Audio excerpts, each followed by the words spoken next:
Hallelujah. ਸਭ ਨੂੰ ਜੈ ਮਸੀਹ ਦੀ। ਜੈ ਮਸੀਹ ਦੀ, ਜੈ ਮਸੀਹ ਦੀ ਜੀ। ਹਾਲੇਲੂਇਆ। ਹਾਂਜੀ ਕਮਾਲ ਜੀ, ਆਪਾਂ ਬਾਈਬਲ ਸਟੱਡੀ ਕਰ ਰਹੇ ਹੈਗੇ ਆ। ਹਾਲੇਲੂਇਆ। ਆਪਾਂ ਪ੍ਰਕਾਸ਼ ਦੀ ਪੋਥੀ ਮਕਾਸ਼ਪਾ ਉਹਦਾ 20ਵਾਂ ਤੇ 21ਵਾਂ ਚੈਪਟਰ ਦੇ ਵਿੱਚ ਜਿਹੜਾ ਮੈਂਸ਼ਨ ਹੋਇਆ ਹੈਗਾ ਆ ਨਵੀਂ ਧਰਤੀ ਤੇ ਨਵਾਂ ਆਕਾਸ਼। ਹਾਂਜੀ, ਤੇ ਉਹ ਕਿਸ ਤਰ੍ਹਾਂ ਬਣਨਾ ਉਹਦੀ ਆਪਾਂ ਇੰਟਰੋਡਕਸ਼ਨ ਕਰ ਰਹੇ ਹੈਗੇ। ਹਾਂਜੀ ਜੀ। ਤੇ ਪਹਿਲਾਂ ਇੱਕ ਰਿਕਾਰਡਿੰਗ ਉਹਦੀ ਹੋਊਗੀ, ਆਪਾਂ ਹੁਣ ਅਗਲਾ ਚੱਲਦੇ ਹਾਂ ਜੀ। ਇਹ ਆਪਾਂ ਦੇਖ ਰਹੇ ਹਾਂ ਕਿ ਇਹ ਨਵਾਂ ਸਵਰਗ ਤੇ ਨਵੀਂ ਧਰਤੀ ਇਹ ਪ੍ਰਭੂ ਯਿਸੂ ਦੇ ਦੇਖੋ ਇੱਕ ਪ੍ਰਭੂ ਦਾ ਦੌਰ ਹੈਗਾ, ਯਾਨੀ ਜਿਹਦੇ ਵਿੱਚ ਪ੍ਰਭੂ ਯਿਸੂ ਮਸੀਹ ਆਪਣੇ ਸਿੰਘਾਸਣ ਉੱਤੇ ਬੈਠੇ ਨੇ, ਤੇ ਇਹ ਸਾਰਾ ਕੁਝ ਉਹਨਾਂ ਦੇ ਥਰੂ ਹੋ ਜਾਏਗਾ ਤੇ ਫਿਰ ਨਵਾਂ ਯਰੂਸ਼ਲਮ ਤੇ ਪਰਮੇਸ਼ਵਰ ਦਾ ਤਖਤ ਜਿਹੜਾ ਹੈ ਉਹ ਲੋਕਾਂ ਵਿੱਚ ਉਤਰੇਗਾ, ਉਸ ਤੋਂ ਪਹਿਲੇ ਨਹੀਂ। ਠੀਕ ਹੈ, ਇਹ ਜਦੋਂ ਅੱਗ ਦੇ ਨਾਲ ਇਹ ਸਾਰਾ ਪਿਓਰੀਫਾਈ ਹੋ ਜਾਏਗਾ। ਇਹ ਡਿਟੇਲਾਂ ਨੇ ਥੋੜ੍ਹੀ ਜੀਆਂ ਭਈ ਇਹਦੇ 'ਚ ਹੋਣਾ ਕੀ ਹੈ। ਹਰ ਕਿਸਮ ਦੀ ਕਰਪਸ਼ਨ ਜਿਹੜੀ ਹੈ ਕਿਹੜੀ ਮਤਲਬ ਹੈ, ਹਰ ਕਿਸਮ ਦੀ ਜਿਹੜੀ ਬੌਂਡੇਜਿਸ ਕਰਪਸ਼ਨ ਸਿਸਟਮ ਉਹ ਖ਼ਤਮ ਹੋ ਜਾਏਗਾ। ਸੋ ਇਸ ਲਈ ਇਹਦੇ ਮੁਤਲਕ ਅਸੀਂ ਦੇਖ ਰਹੇ ਹਾਂ ਕਿ ਇਹ ਪਹਿਲੇ ਤਿਆਰੀ ਕਰਕੇ ਉਹਦੇ ਨਾਲ ਜਦੋਂ ਨਵਾਂ ਯਰੂਸ਼ਲਮ ਉਤਰੇਗਾ ਉਹਦੇ ਨਾਲ ਹੀ ਪਰਮੇਸ਼ਵਰ ਦਾ ਥਰੋਨ ਵੀ ਉਤਰੇਗਾ। ਇਹ ਅਸੀਂ ਦੇਖ ਰਹੇ ਸਾਂ। ਸੋ ਇੱਕ ਲਫ਼ਜ਼ ਅਸੀਂ ਡਿਸਕਸ ਕਰੀ ਆ ਰਹੇ ਹਾਂ ਕਿ ਕੀ ਸੀ ਲਫ਼ਜ਼? ਨਵਾਂ ਹੋਣਾ। ਰਾਇਰ ਕੋਮਾਈ। ਹਾਂਜੀ, ਪਰ ਕੋਮਾਈ। ਇਹਦਾ ਮਤਲਬ ਅਸੀਂ ਇਹ ਦੇਖ ਰਹੇ ਸਾਂ ਕਿ ਯਾਨੀ ਕੋਈ ਚੀਜ਼ ਦਾ ਸਮੇਂ ਦਾ ਗੁਜ਼ਰ ਜਾਣਾ ਹੈ ਜੀ, ਇਹ ਇੱਕ ਹਾਲਤ ਤੋਂ ਦੂਸਰੀ ਹਾਲਤ ਵਿੱਚ ਤਬਦੀਲ ਹੋ ਜਾਣਾ। ਯਾਨੀ ਅਸੀਂ ਬੱਚੇ ਸਾਂ, ਹੁਣ ਦੇਖੋ ਨਾ ਉਮਰ ਦੇ ਨਾਲ ਨਾਲ ਅਸੀਂ ਉਹੀ ਹਾਂ ਲੇਕਿਨ ਤਬਦੀਲ ਹੁੰਦੇ ਜਾ ਰਹੇ ਹਾਂ। ਠੀਕ ਹੈ, ਇਸੇ ਤਰੀਕੇ ਨਾਲ ਇਹ ਗੱਲ ਹੁਣ ਇਹ ਸਮਝਣ ਦੀ ਲੋੜ ਹੈ ਕਿ ਜਿਸ ਤਰੀਕੇ ਨਾਲ ਅਸੀਂ ਦੂਸਰਾ ਪਤਰਸ 3:10 ਦੇ ਵਿੱਚ ਇੱਕ ਹਾਲਤ ਤੋਂ ਦੂਸਰੀ ਹਾਲਤ ਦੇ ਵਿੱਚ ਪਹੁੰਚਣ ਦੇ ਲਈ ਇਸਤੇਮਾਲ ਹੋ ਰਿਹਾ। ਸੋ ਅਬਰਾਨੀਆਂ 1:12 ਪੜ੍ਹ ਦਿਓ। ਹਾਂਜੀ, ਤੇ ਅਬਰਾਨੀਆਂ 12:27 ਤੋਂ 28 ਦੇ ਵਿੱਚ ਇਹ ਜੋ ਕੁਛ ਹੁਣ ਇਹ ਹੀ ਧਰਤੀ ਇਹ ਸਵਰਗ ਕਿੰਜ ਜ਼ੋਰੋ ਸ਼ੋਰ ਦੇ ਨਾਲ ਇਹ ਰੀਨਿਊ ਹੋ ਜਾਣਗੇ ਜਾਂ ਤਬਦੀਲ ਹੋ ਜਾਣਗੇ। ਤੇ ਅਸੀਂ ਇਹ ਦੇਖਣਾ ਚਾਹ ਰਹੇ ਹਾਂ ਕਿ ਇਹ ਮੁੱਕ ਕੇ ਕਿਧਰੇ ਜਾਣੇ ਨਹੀਂ ਗਏ। ਅਸਲ ਵਿੱਚ ਇਹਨੂੰ ਹੀ ਨਵਾਂ ਬਣਾਇਆ ਜਾਏਗਾ। ਜਿੰਜ ਪਹਿਲੇ ਵੀ ਇਹ ਧਰਤੀ ਤਬਾਹ ਹੋ ਗਈ ਸੀ, ਸ਼ੈਤਾਨ ਤੇ ਉਹਦੇ ਡੇਗੇ ਗਏ ਫਰਿਸ਼ਤੇ ਨੇ ਜਿਹੜੀ ਬਗਾਵਤ ਕੀਤੀ, ਤੇ ਅਸੀਂ ਇਹ ਦੇਖਦੇ ਹਾਂ ਕਿ ਉਤਪੋਤੀਆ ਬੁੱਕ ਆਫ ਜੈਨਸਿਸ ਪੈਦਾਇਸ਼ ਦੇ ਵਿੱਚ ਕਿੰਜ ਰੱਬ ਨੇ ਦੁਬਾਰਾ ਉਹਨੂੰ ਤਿਆਰ ਕੀਤਾ, ਫਿਰ ਇਨਸਾਨ ਨੂੰ ਉਹਦੇ ਵਿੱਚ ਐਡਮ ਨੂੰ ਵਿੱਚ ਉਹਦੇ ਵਾੜਿਆ। ਇੰਜ ਹੀ ਇਹ ਸਾਰਾ ਕੁਛ ਕਿੰਜ ਨਵਾਂ ਹੋਏਗਾ ਤਾਂ ਕਿ ਅਸਲ ਵਿੱਚ ਇਹ ਸਾਰਾ ਕੁਛ ਜਿਹੜਾ ਹੈ ਇਸ ਲਈ ਹੋ ਰਿਹਾ ਹੈ ਕਿ ਪਰਮੇਸ਼ਵਰ ਦਾ ਰਾਜ ਇਸ ਧਰਤੀ ਉੱਤੇ ਹਮੇਸ਼ਾ ਲਈ ਕਾਇਮ ਹੋ ਜਾਏ। ਇਹ ਉਨੀ ਦੇਰ ਨਹੀਂ ਆਏਗਾ ਜਿੰਨੀ ਦੇਰ ਤੱਕ ਇਹ ਸਾਰਾ ਕੁਝ ਪਵਿੱਤਰ ਨਾ ਕੀਤਾ ਜਾਏ। ਅਸਲ ਵਿੱਚ ਕਨਸੈਪਟ ਇਹੀ ਹੈ। ਹੁਣ ਇਹ ਵੇ ਕਿ ਇਹ ਕਿੰਜ ਨਵਾਂ ਹੋਏਗਾ ਉਹਦੇ ਤੇ ਅਸੀਂ ਹੌਲੇ ਹੌਲੇ ਜਾ ਰਹੇ ਹਾਂ। ਠੀਕ ਹੈ, ਸੋ ਉਹਦੇ ਲਈ ਸਰ ਪੜ੍ਹ ਦਿਓ ਕੀ ਸੀ।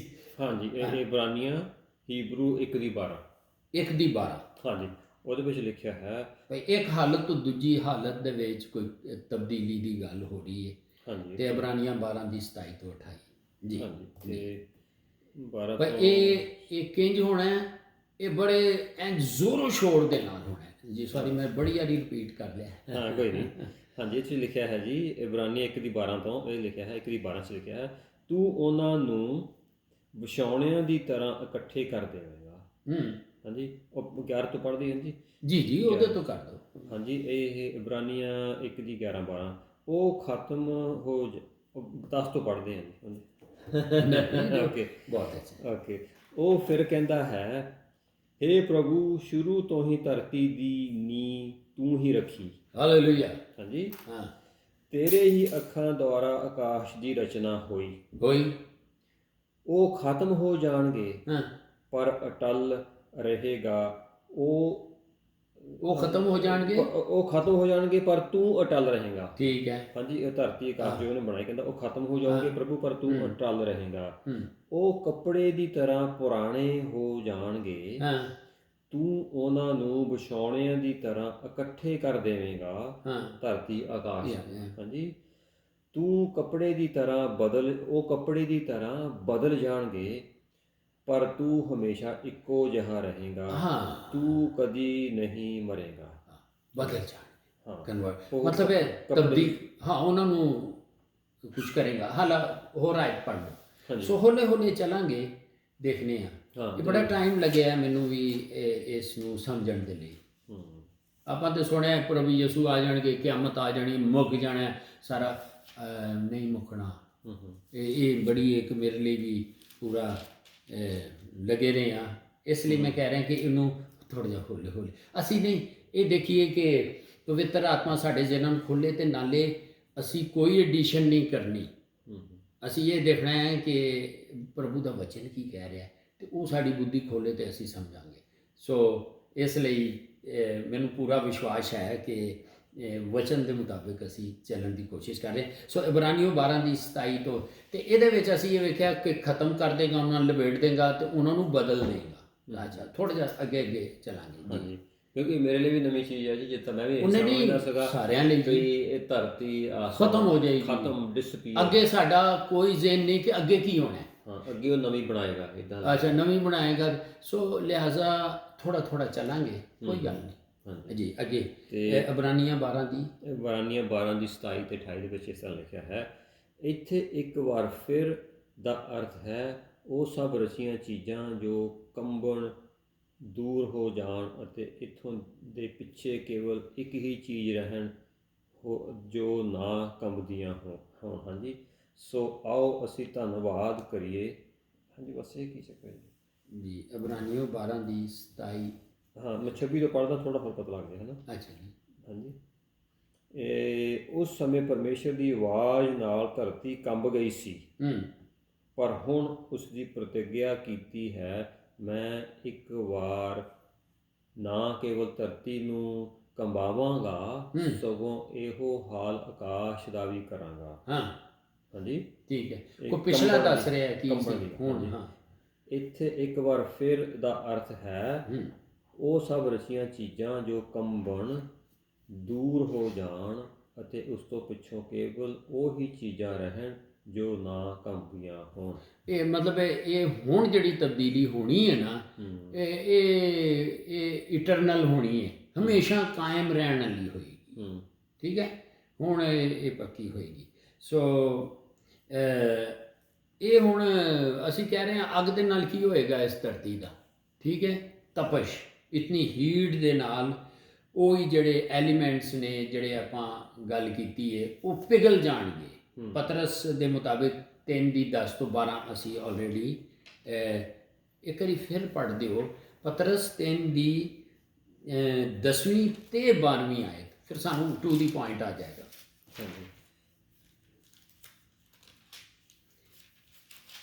ਬਸ ਪਹਿਲੇ ਪਤਰਸ ਕਿਹੜਾ ਜੀ? ਦੂਜਾ ਪਤਰਸ। ਹਾਂਜੀ, 3:10 ਆਇਤ ਤੇ 12 ਆਇਤ। ਹਾਂ, ਦੂਜਾ ਪਤਰਸ 3:10 ਆਇਤ 10 ਤੋਂ 12।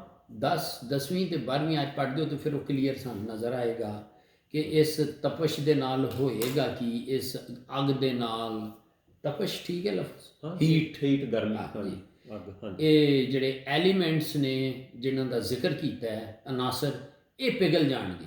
10ਵੀਂ ਆਇਤ ਵਿੱਚ ਦੇਖੋ ਦੂਸਰਾ। ਹਾਂਜੀ, ਇਹ ਲਿਖਿਆ ਹੈ ਇਹਦੇ ਵਿੱਚ ਜੀ, ਪ੍ਰਭੂ ਦਾ ਦਿਨ ਚੋਰ ਦੇ ਵਾਂਗ ਆਵੇਗਾ। ਤੇ ਇਹ ਜਿਹੜਾ ਪ੍ਰਭੂ ਮਤਲਬ ਜੀਸਸ ਦਾ ਦਿਨ, ਲਾਰਡ, ਇਸੇ ਲਈ ਕਿਉਂਕਿ ਇਹ ਤਬਦੀਲੀ ਉੱਥੇ ਹੋਣੀ ਹੈ। ਪਰਮੇਸ਼ਵਰ ਨੇ ਨਹੀਂ ਆਉਣਾ ਜਿੰਨੀ ਦੇਰ ਤੱਕ ਇਹ ਸਾਰਾ ਨਵਾਂ ਨਾ ਹੋ ਜਾਏ। ਇਹ ਗੱਲ ਕਲੀਅਰ ਕਰੀ ਆ ਰਹੇ ਹਾਂ ਜੀ। ਹਾਂਜੀ, ਪ੍ਰਭੂ ਦਾ ਦਿਨ ਚੋਰ ਦੇ ਵਾਂਗ ਆਵੇਗਾ।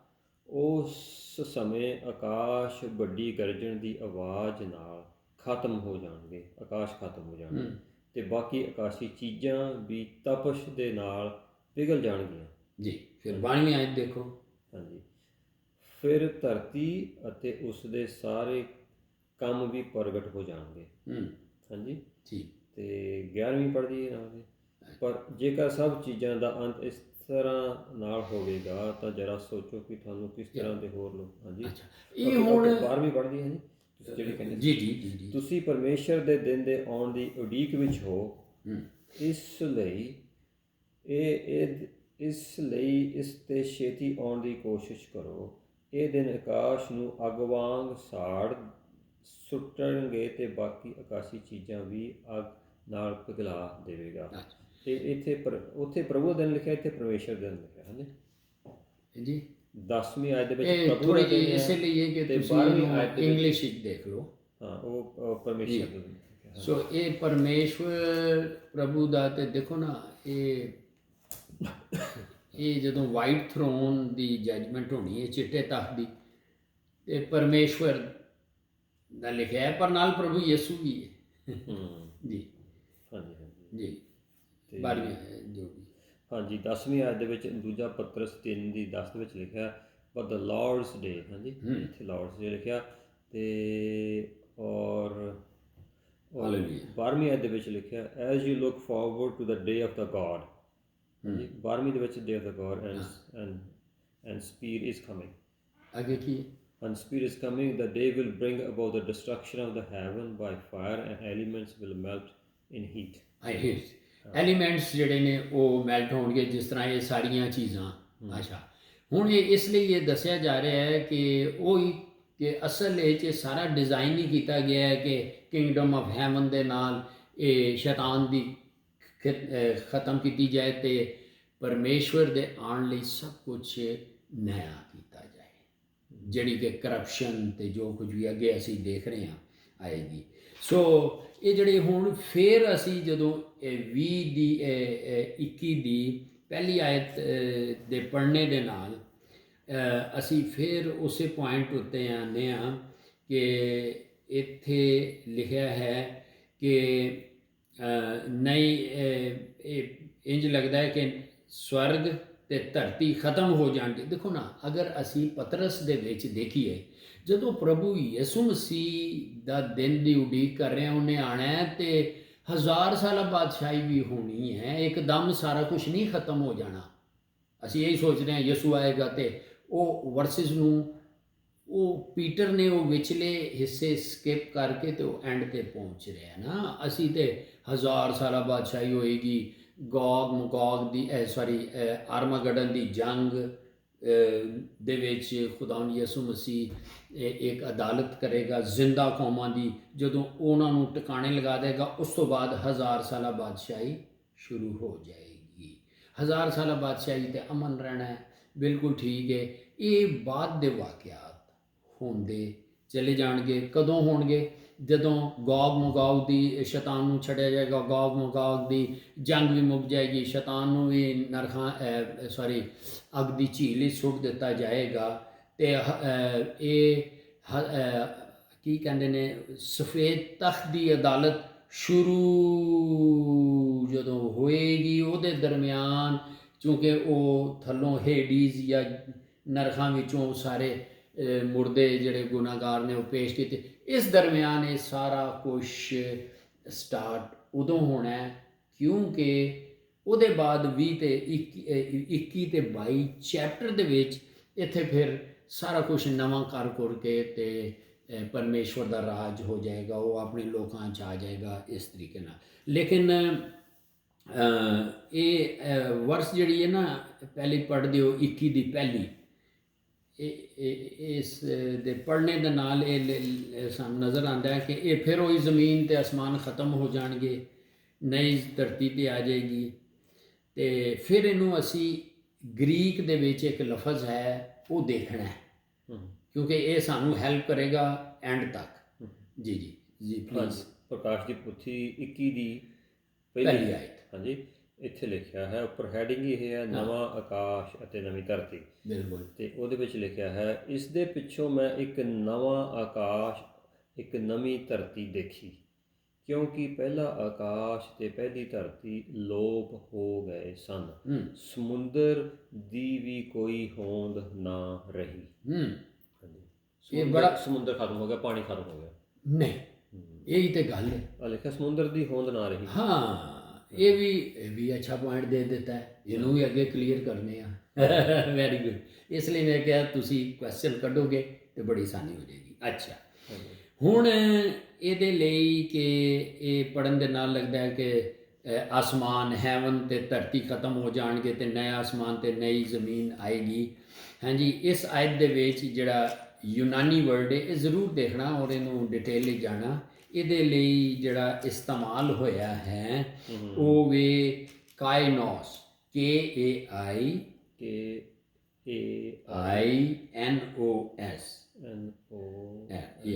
ਤੇ ਇਹ ਵਰਡ ਜਿਹੜਾ ਗ੍ਰੀਕ ਬਾਈਬਲ ਦੇ ਵਿੱਚ, ਜਦੋਂ ਤੁਸੀਂ ਗ੍ਰੀਕ ਦੇ ਵਿੱਚ ਇਹਨੂੰ ਪੜ੍ਹੋਗੇ, ਇਹ ਵਰਡ ਕਿਹੜਾ ਹੈ? ਕਾਇਨੋਸ। KAINOS। ਹਾਂ, ਕਾਇਨੋਸ। ਇਹਦਾ ਮਤਲਬ ਹੈ ਕਿ ਟੋਟਲੀ ਇੱਕ ਚੀਜ਼ ਦਾ ਖਤਮ ਨਹੀਂ ਹੋ ਜਾਣਾ, ਬਲਕਿ ਤਬਦੀਲ ਹੋ ਜਾਣਾ, ਬਦਲ ਜਾਣਾ। ਰੀਨਿਊ ਲਫ਼ਜ਼ ਕੀ? ਟ੍ਰਾਂਸਫਾਰਮੇਸ਼ਨ। ਹਾਂ, ਬਦਲ ਜਾਣਾ। ਜਦੋਂ ਕਿ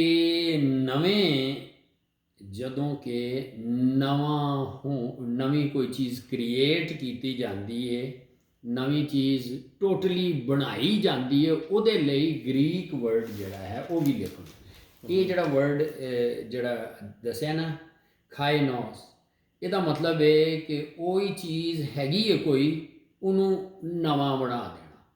ਜਿਹੜੀ ਟੋਟਲ ਨਵੀਂ ਬਣਾਉਣੀ ਹੈ ਉਹਦੇ ਲਈ ਲਫ਼ਜ਼ ਜਿਹੜਾ ਹੈ ਨਿਆਸ, NEOS, ਨਿਆਸ ਇਸਤੇਮਾਲ ਹੋਇਆ ਹੈ।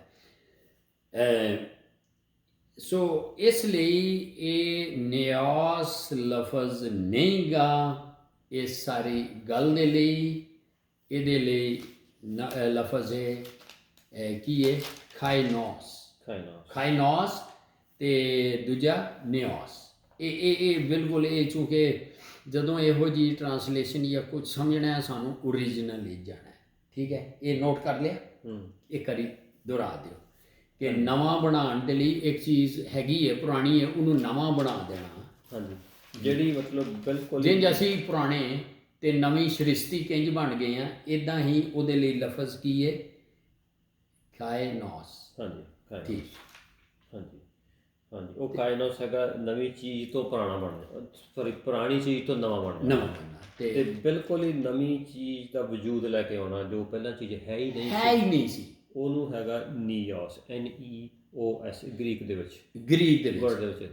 ਹਾਂ, ਇੱਥੇ ਇਹ ਲਫ਼ਜ਼ ਨਹੀਂ ਇਸਤੇਮਾਲ ਹੋਇਆ ਕਿ ਨਵਾਂ ਧਰਤੀ ਨਵੇਂ, ਇਸ ਲਈ ਇਹ ਬੜਾ ਥੋੜ੍ਹਾ ਜਿਹਾ ਬਰੀਕ ਮਾਮਲਾਤ ਨੇ। ਤੇ ਇਸ ਲਈ ਕਿਉਂਕਿ ਅੱਗ ਜਿਹੜੀ ਹੈ ਇਹਨੂੰ ਨया ਬਣਾ ਦੇਗੀ, ਯਾਨੀ ਕਾਇਨੋਸ ਕਰੇ। ਹੁਣ ਇੱਥੇ ਕੀ ਹੋਏਗਾ ਕਿ ਜਿਹੜੀਆਂ ਚੀਜ਼ਾਂ ਇਸ ਅੱਗ ਦੇ ਨਾਲ ਕੀ ਹੋ ਜਾਏਗੀ? ਭਸਮ ਹੋ ਜਾਣਗੀਆਂ। ਕਿਹੜੀ? ਐਲੀਮੈਂਟਸ। ਹਾਂਜੀ, ਉਹਨਾਂ ਨੂੰ ਨया ਬਣਾਉਣ ਦੀ ਜ਼ਰੂਰਤ ਹੈ, ਬਾਕੀ ਚੀਜ਼ਾਂ ਨੂੰ ਰੱਬ ਨੇ ਨਹੀਂ ਛੇੜਨਾ।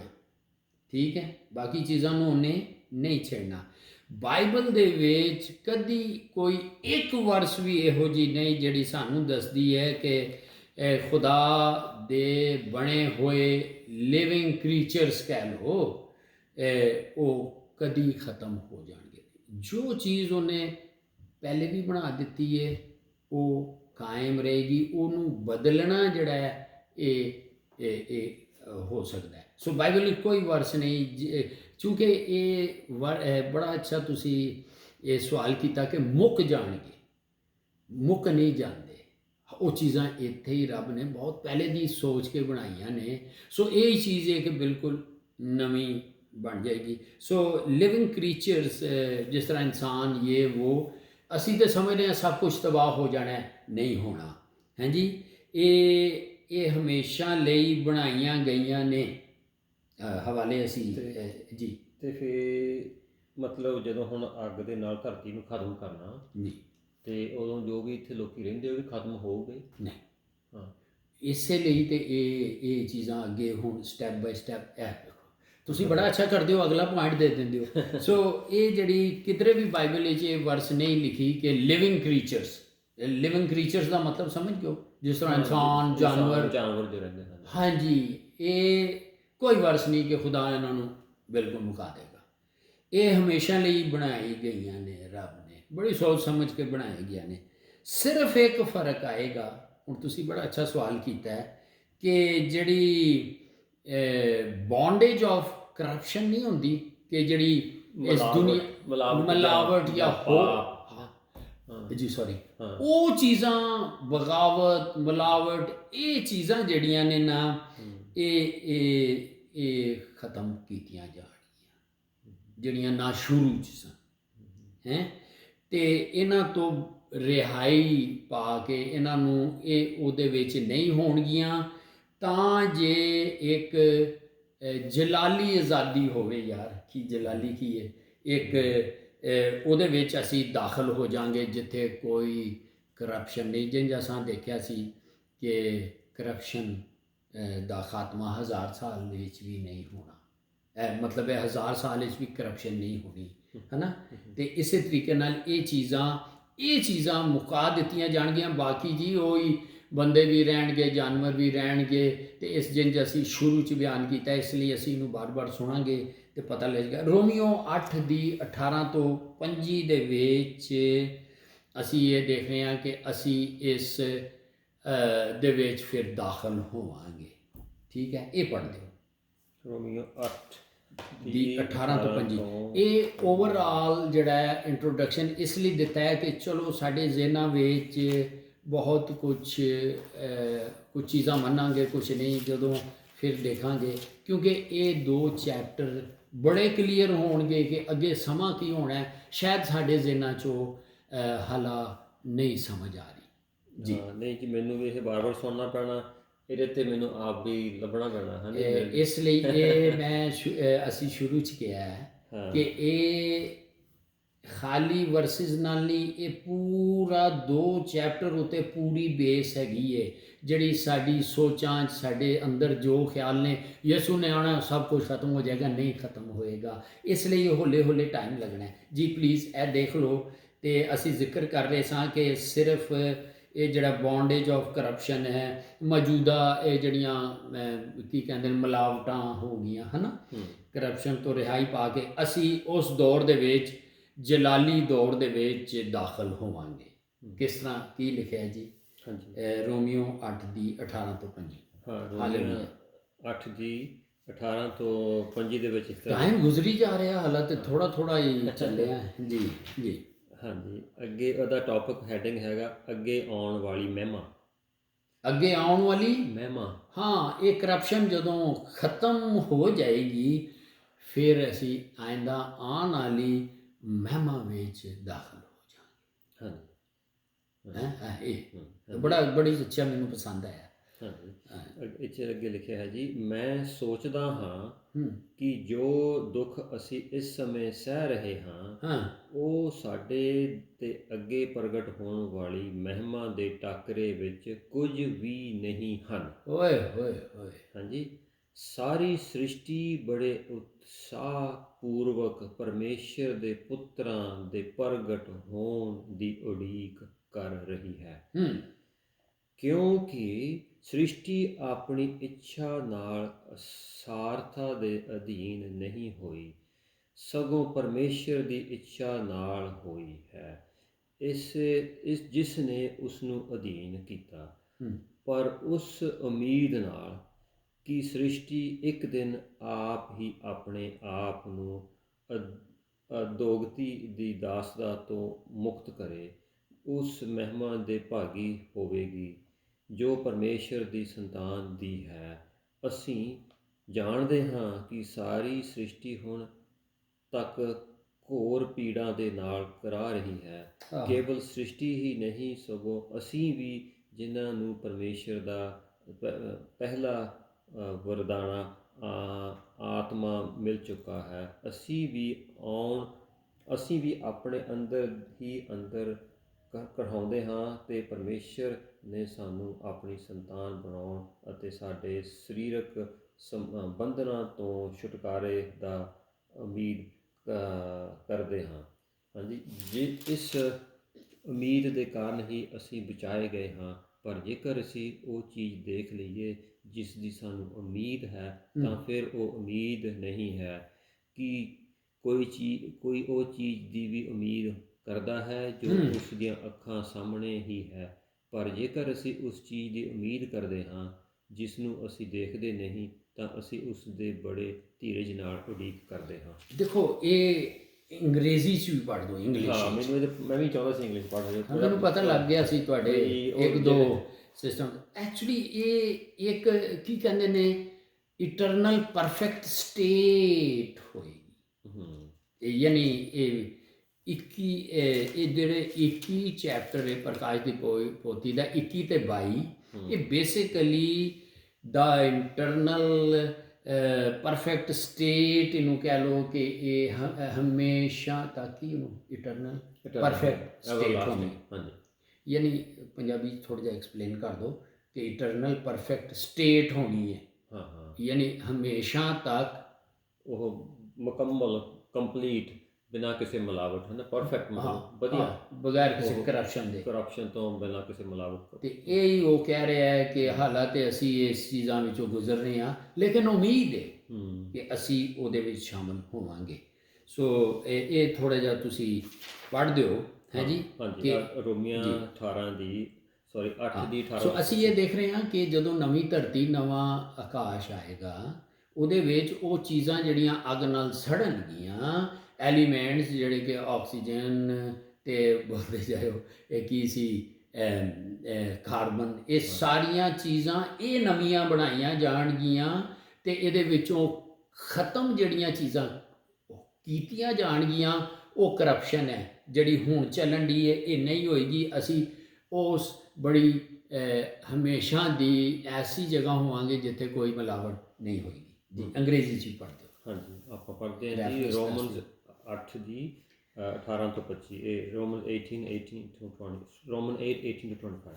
ਹਾਂਜੀ, ਇੱਥੇ ਲਿਖਿਆ ਹੈ, ਪੌਲ ਕਹਿੰਦਾ, I consider that our present sufferings are not worth comparing with the glory that will be revealed in us. The creation waits in eager expectation for the sons of God to be revealed.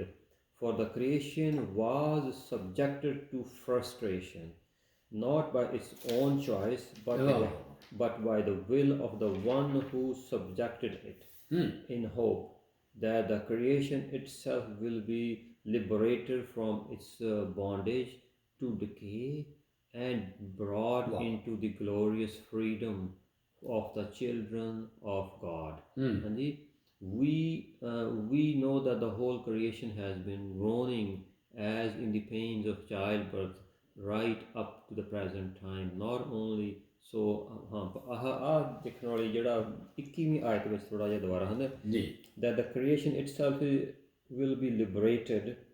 Creation itself will be liberated from its bondage of decay and brought into glorious freedom of the children of God. ਹਾਂਜੀ, ਤੇ ਉਹ ਜਿਹੜੀ creation ਹੈ ਉਹ wait ਕਰ ਰਹੀ ਆ, ਉਹਨੂੰ ਵੀ ਆਜ਼ਾਦੀ ਮਿਲੇ ਇਹਨਾਂ ਚੀਜ਼ਾਂ ਤੋਂ। ਦੇਖੋ ਨਾ ਜੀ, ਡਿਕੇ ਤੋਂ, ਹੁਣ ਸਾਰੀ ਗੰਦਗੀ, ਨਾਪਾਕੀ ਤੇ ਇਹ ਜਿਹੜੀਆਂ ਸਰਾਪ ਨੇ, ਹੈ ਜੀ, ਜਿਹੜੇ ਚਲੇ ਆ ਰਹੇ ਸਨ, ਉਹ ਤਬਾਹ ਹੋਣਗੇ। ਤੇ ਖੁਦਾ ਦੇ ਨਜ਼ਦੀਕ ਨੇ ਇਸ ਜਿਹੜੀ 21 ਦੀ ਪਹਿਲੀ ਆਇਤ ਤੇ ਯਾਨੀ 21 ਚੈਪਟਰ ਦੇ 22 ਦੇ ਵਿੱਚ ਇੱਕ ਫਰੈਸ਼ਨੈਸ, ਤਾਜ਼ਗੀ ਦੇ ਦਿਨ ਖੁਦਾ ਦੀ, ਅਸੀਂ ਇਹਨਾਂ ਚੀਜ਼ਾਂ ਤੋਂ ਆਜ਼ਾਦ ਹੋਵਾਂਗੇ। ਇਹ ਚੀਜ਼ਾਂ ਖਤਮ ਕੀਤੀਆਂ ਜਾਣਗੀਆਂ। ਅਸਲ ਵਿੱਚ ਜ਼ੋਰ ਇਹਦੇ 'ਤੇ ਹੋ ਰਿਹਾ, ਖਤਮ ਤੇ ਹੋਣਗੀਆਂ। ਕਿਹੜੀਆਂ ਹੋਣਗੀਆਂ? ਇਹ ਹੋਣਗੀਆਂ। ਲੇਕਿਨ ਜੋ ਧਰਤੀ ਤੇ ਆਕਾਸ਼ ਵਿੱਚ ਜਿਹੜੀਆਂ ਚੀਜ਼ਾਂ ਬਲ ਜਾਣਗੀਆਂ, ਐਲੀਮੈਂਟਸ, ਉਹਨਾਂ ਨੂੰ ਨਵਾਂ ਬਣਾਉਣਾ ਹੈ। ਬਾਕੀ ਜਿਹੜੀਆਂ ਨੇ ਉਹਨਾਂ ਨੂੰ ਨਹੀਂ ਛੇੜਨਾ। ਇਹ ਅੱਗੇ ਅਸੀਂ ਬੜੀ ਡਿਟੇਲ ਵਿੱਚ, ਬਹੁਤ 2 ਸਵਾਲ ਤੁਸੀਂ ਚੁੱਕੇ ਨੇ, ਔਰ ਇਹ ਵਾਕਈ ਇਹਦਾ ਨਿਚੋੜ ਹੈਗਾ। ਸੋ ਜਿੱਦਾਂ ਹੁਣ ਇੱਥੇ ਲਿਖਿਆ, the creation itself will be liberated from its bondage. ਜਿਹੜੀ ਕ੍ਰੀਏਸ਼ਨ, ਜਿਹੜੀ ਸ੍ਰਿਸ਼ਟੀ, ਜਿਹੜੀ ਹੁਣ ਇਹਦੇ 'ਤੇ ਵੀ ਬੌਂਡੇਜ ਆ, ਉਹਨੂੰ ਆਜ਼ਾਦ ਕੀਤਾ ਜਾਏਗਾ। ਇਹ ਨਹੀਂ ਹੈਗਾ ਉਹਨੂੰ ਖਤਮ ਕੀਤਾ ਜਾਏਗਾ ਜਿੱਦਾਂ ਤੁਸੀਂ ਕਹਿੰਦੇ ਹੋ ਨਾ, ਜੀ ਤੇ ਉਹਨੂੰ ਜਿਹੜੀ ਹੁਣ ਬੌਂਡੇਜ ਤੋਂ ਲਿਬਰੇਟ ਕੀਤਾ ਜਾਏਗਾ, ਡਿਕੇ ਮਤਲਬ ਖਤਮ ਤੋਂ ਹਾਂ Bondage of ਜਿਹੜਾ ਹੈ ਨਾ ਕਰਪਸ਼ਨ ਹਰ ਕਿਸਮ ਦੀ, ਹਾਂ ਐਂਡ ਬ੍ਰੌਡ ਇਨਟੂ ਗਲੋ, ਉਹਨੂੰ ਫਿਰ ਲਿਆਂਦਾ ਜਾਏਗਾ ਇਨਟੂ ਗਲੋਰੀਅਸ ਫਰੀडम, ਤਾਂ ਕਿ ਫਰੈਸ਼ਨੈਸ ਤਾਜ਼ਗੀ ਦੇ ਦਿਨ ਆਉਣ ਬਲੀਵਰਸ ਦੀ। ਦੇਖੋ ਨਾ ਹੁਣ ਜਿਹੜਾ ਵਾਅਦਾ ਤੇ ਇਸਰਾਈਲ ਲਈ ਹੋਇਆ ਹੈ, ਤੇ ਉਹ ਤੇ ਕਿਹਾ ਹੈ ਇਹ ਬਈ ਦਾਊਦ ਦੇ ਤਖਤ ਸਦਾ ਤੱਕ ਕਾਇਮ ਰਹਿਣਗੇ। ਤੇ ਯਾਰ ਜੇ ਵਾਅਦਾ ਉਹਨਾਂ ਨਾਲ ਹੋਇਆ ਤੇ ਬਾਕੀ ਲੋਕਾਂ ਨਾਲ ਵੀ ਤੇ ਹੈਗਾ ਕਿ ਨਹੀਂ ਹੈਗਾ। ਸੋ ਇਹ ਅਸੀਂ ਅੱਗੇ ਜਾ ਦੇਖਾਂਗੇ। ਅੱਛਾ ਜੀ, ਇੱਕ ਥੋੜਾ ਜਿਹਾ ਹੋਰ ਵਿੱਚ ਪਤਾ ਨਹੀਂ ਤੁਹਾਡਾ ਟੌਪਿਕ ਕਿੱਦਾਂ ਤੁਸੀਂ ਲੈ ਕੇ ਜਾਣਾ, ਮੇਰਾ ਇੱਕ ਸਵਾਲ ਹੋਰ ਹੈ ਜੀ। ਹਾਂਜੀ ਦੱਸੋਗੇ ਤੇ ਅੱਗੇ ਚੱਲਾਂਗੇ ਜੀ। ਤੇ ਅੱਛਾ ਜੇ ਇਹ ਇਸ ਤਰ੍ਹਾਂ ਹੋਣਾ, ਅੱਗ ਦੇ ਨਾਲ ਧਰਤੀ ਨੂੰ ਇਹ ਨਵਾਂ ਬਣਾਉਣਾ, ਐਲੀਮੈਂਟ ਜੋ ਸਾਰੇ ਪਿਘਲ ਕੇ ਨਵੇਂ ਹੋਣੇ ਆ, ਤੇ ਤੁਸੀਂ ਕਹਿੰਦੇ ਆ ਵੀ ਇੰਨੀ ਉਹ ਤਾਂ ਜਿਹੜੇ ਐਲੀਮੈਂਟ ਪਿਘਲਣੇ ਹੈਗੇ ਆ ਉਹ ਤਾਂ ਬਹੁਤ ਹੀਟ ਹੁੰਦੀ ਆ, ਤੇ ਜਿਹੜਾ ਹੁਣ ਲੋਹਾ ਜਾਂ ਐਲੀਮੈਂਟ ਸਾਰੇ ਪਿਘਲਣੇ ਹੈ ਨਾ, ਕਾਰਬਨ ਨੂੰ ਪਿਘਲਣਾ, ਕਾਰਬਨ ਤਾਂ ਹੈ ਹੀ ਉਹ ਅੱਗ ਤੋਂ ਬਣਦੀ ਹੈ ਨਾ ਪ੍ਰੈਸ਼ਰ ਦੇ ਵਿੱਚ ਆ ਕੇ, ਤੇ ਜੇ ਉਹਨੂੰ ਪਿਘਲਣਾ ਤੇ ਇਨਸਾਨ ਫਿਰ ਕਿੱਦਾਂ ਇੱਥੇ ਬਚ ਜਾਓਗੇ? ਇਹ ਕੋਈ ਹੋਊਗਾ ਵੀ ਅੱਧੀ ਕੁ ਪੋਰਸ਼ਨ ਨੂੰ ਅੱਗ ਧਰਤੀ ਨੂੰ ਖਰਾਬ ਉਹ ਹੀਟ ਨਾ ਕਰੇ ਤਾਂ ਬਾਕੀ ਪੋਰਸ਼ਨ 'ਚ ਇਨਸਾਨ ਬਚ ਗਿਆ, ਜਾਂ ਕਿਸ ਤਰ੍ਹਾਂ ਇਹ ਹੋਊਗਾ? ਇਹ ਜ਼ਰੂਰ ਅੱਗੇ ਇਹ ਮਤਲਬ ਇਹਦਾ ਮਤਲਬ ਇਹ ਹੌਲੀ ਹੌਲੀ ਹੋਏਗਾ ਕਿ ਇੱਕਦਮ ਹੋ ਜਾਏਗਾ, ਕਿਸ ਤਰ੍ਹਾਂ ਹੋਏਗਾ? ਦੇਖੋ ਇਹ ਪ੍ਰੋਸੈਸ ਜਿੰਜ ਅਸੀਂ ਡੈਡੀ ਵੀ ਹੱਸ ਰਹੇ ਨੇ ਕਿ ਅੱਜ ਤੁਸੀਂ ਉਹੀ ਸਵਾਲ ਕੀਤਾ ਜਿਹੜਾ ਸਾਈਕਲ ਅੱਗੇ ਬੈਠ ਕੇ। ਇਹ ਬਿਲਕੁਲ ਤੁਹਾਡਾ ਜੈਨੂਇਨ ਸਵਾਲ ਹੈ, ਔਰ ਜਿੰਜ ਅਸੀਂ ਆਲਰੇਡੀ ਬਿਆਨ ਕੀਤੇ ਹਾਂ ਕਿ ਇਹ ਪ੍ਰੋਸੈਸ ਸ਼ੁਰੂ ਹੋ ਜਾਏਗਾ। ਠੀਕ ਹੈ, very good question. So next ਅਸੀਂ ਇਹਦੇ ਤੇ ਵੀ, ਇਹ ਬੜਾ ਅੱਛਾ ਹੈ, ਜਿੰਨੇ ਸਵਾਲ ਹੋਣਗੇ ਬਾਈਬਲ ਨੇ ਜਵਾਬ ਦੇਣਾ। ਠੀਕ ਹੈ, ਕਿਉਂਕਿ ਸੀਕੁਐਂਸ ਟੁੱਟਣਾ ਨਹੀਂਗਾ, ਬੰਦਿਆਂ ਨੇ ਜੀਣਾ ਵੀ ਹੈ। ਠੀਕ ਹੈ, ਸੋ ਇਹ ਬਿਲਕੁਲ ਉਹ ਟਾਈਮ ਵੀ ਹੋ ਗਿਆ 32 ਫਿਨਿਸ਼ ਕਰਦੇ ਹਾਂ ਜੀ। ਲੇਕਿਨ ਪਵਿੱਤਰ ਆਤਮਾ ਅੱਗੇ ਅਸੀਂ ਮਦਦ ਮੰਗੀਏ ਕਿ ਇਹ ਚੀਜ਼ਾਂ ਨੂੰ ਸਮਝੀਏ, ਤੇ ਟਾਈਮ ਲੱਗ ਜਾਂਦਾ ਜੋ ਸਾਡੇ ਅੰਦਰ ਪੁਰਾਣੀ ਚੀਜ਼ ਬਣੀ ਹੁੰਦੀ ਹੈ। Hallelujah, yes. ਪਰਮੇਸ਼ਰ ਪਿਤਾ ਆਪ ਦਾ ਸ਼ੁਕਰ ਕਰਦੇ ਹਾਂ ਅੱਜ ਦੇ ਸਮੇਂ ਦੇ ਲਈ, ਔਰ ਜੋ ਆਪ ਦਾ ਬਚਨ ਅਸੀਂ ਬੋਲਿਆ, ਸੁਣਿਆ, ਪੜ੍ਹਿਆ, ਪਰਮੇਸ਼ਰ ਪਿਤਾ ਜੋ ਪਵਿੱਤਰ ਆਤਮਾ ਦੁਆਰਾ ਪਰਮੇਸ਼ਰ ਪਿਤਾ ਉਹ ਸਾਡੇ ਅੰਦਰ ਵਸ ਜਾਏ, ਔਰ ਸਾਡੇ ਨਾਲ ਗੱਲਬਾਤ ਕਰੋ, ਔਰ ਜੋ ਸਾਡੀਆਂ ਸੋਚਾਂ ਗਲਤ ਹਨ, ਜੋ ਆਪ ਵੱਲੋਂ ਨਹੀਂ ਹਨ, ਅਸੀਂ ਬਾਈਬਲ ਨੂੰ ਜੋ ਵੀ ਅਸੀਂ ਗਲਤ ਭੁਲੇਖੇ ਦੇ ਨਾਲ, ਗਲਤੀ ਦੇ ਨਾਲ ਸਾਡੇ ਮਨ ਦੇ ਵਿੱਚ ਸਮਝ ਗਲਤ ਹੈ, ਜੋ ਆਪ ਵੱਲੋਂ ਨਹੀਂ ਹੈ, ਜੋ ਸੱਚੀ ਨਹੀਂ ਹੈ, ਉਹ ਸਾਡੇ ਅੰਦਰੋਂ ਨਿਕਲ ਜਾਏ ਪਰਮੇਸ਼ਰ ਪਿਤਾ। ਆਪ ਦਾ ਜੋ ਕਲਾਮ ਜੋ ਸੱਚਾ ਹੈ, ਪਵਿੱਤਰ ਹੈ, ਉਹ ਆਪ ਦੇ ਸੱਚ ਦੇ ਆਤਮਾ ਦੁਆਰਾ, ਪਵਿੱਤਰ ਆਤਮਾ ਦੁਆਰਾ ਉਹ ਸਾਨੂੰ ਸਮਝ ਲੱਗੇ, ਸਾਡੇ ਨਾਲ ਗੱਲਬਾਤ ਕਰੇ ਪਰਮੇਸ਼ਰ ਪਿਤਾ। ਹਰ ਉਹ ਚੀਜ਼, ਹਰ ਉਹ ਸਮਝ ਪਰਮੇਸ਼ਰ ਪਿਤਾ ਜੋ ਆਪ ਵੱਲੋਂ ਨਹੀਂ ਹੈ, ਉਹ ਸਾਡੇ ਅੰਦਰੋਂ ਨਿਕਲ ਜਾਏ। ਅਸੀਂ ਉਸ ਨੂੰ ਰਿਜੈਕਟ ਕਰਦੇ ਹਾਂ ਪਰਮੇਸ਼ਰ ਪਿਤਾ, ਔਰ ਉਹ ਹਰ ਚੀਜ਼, ਹਰ ਉਹ ਬੰਧਨ ਸਾਡੇ ਵਿੱਚੋਂ ਵੀ ਉਹ ਬੌਂਡੇਜ ਉਹ ਨਿਕਲ ਜਾਏ ਪਰਮੇਸ਼ਰ ਪਿਤਾ, ਔਰ ਅਸੀਂ ਸੱਚੇ ਕਲਾਮ ਨੂੰ ਜੋ ਆਪ ਦੀ ਸਮਝ ਹੈ ਉਸ ਨੂੰ ਜਾਣੀਏ, ਸਮਝੀਏ ਪਵਿੱਤਰ ਆਤਮਾ ਦੁਆਰਾ ਪਰਮੇਸ਼ਰ ਪਿਤਾ। ਔਰ ਪਰਮੇਸ਼ਰ ਪਿਤਾ ਇਹ ਸਾਰੇ ਬਚਨ ਜੋ ਆਪ ਦੁਆਰਾ ਸੱਚਾ ਪਵਿੱਤਰ ਬਚਨ ਬੋਲਿਆ ਗਿਆ, ਸੁਣਿਆ ਗਿਆ, ਸਮਝਿਆ ਗਿਆ, ਉਹ ਸਾਰੇ ਬਚਨ ਨੂੰ ਪਵਿੱਤਰ ਰੂਹ ਦੇ ਵਿੱਚ ਢੱਕਦੇ ਹਾਂ, ਸੀਲ ਕਰਦੇ ਹਾਂ, ਤਾਂ ਕਿ ਦੁਸ਼ਮਣ ਚੁਰਾ ਨਾ ਸਕੇ। ਔਰ ਪਰਮੇਸ਼ਰ ਪਿਤਾ ਜੋ ਵੀ ਇਸ ਨੂੰ ਸੁਣੇ ਉਹ ਬਰਕਤ ਪਾਵੇ, ਔਰ ਇਹ ਸਭ ਕੁਝ ਮੰਗਦੇ ਹਾਂ ਆਪ ਦੇ ਖਲੋਤੇ ਪੁੱਤਰ ਸਾਡੇ ਮੁਕਤੀਦਾਤਾ ਯਿਸੂ ਮਸੀਹ ਦੇ ਨਾਮ ਦੇ ਵਿੱਚ, ਆਮੀਨ।